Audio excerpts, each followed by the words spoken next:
ازيكم يا جماعه، معاكم احمد من وورلد اوتو.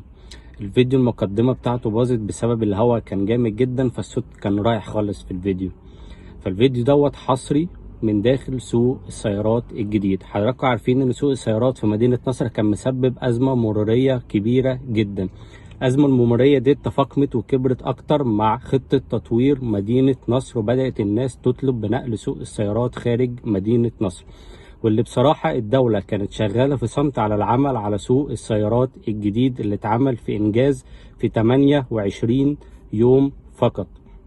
سوق السيارات على مساحة 25 فدان. الفيديو دوت هياخدكم في جولة سريعة داخل سوق السيارات. بداية الفيديو من أول كارفور المعادي لحد ما وصلنا لحد سوق السيارات، والجزء التاني من الفيديو هناخد جولة سريعة داخل سوق السيارات، هنعرف حضراتكم بالسوق كامل. وتحت الفيديو في الديسكريبشن هيبقى فيه اللوكيشن بتاع سوق السيارات الجديد.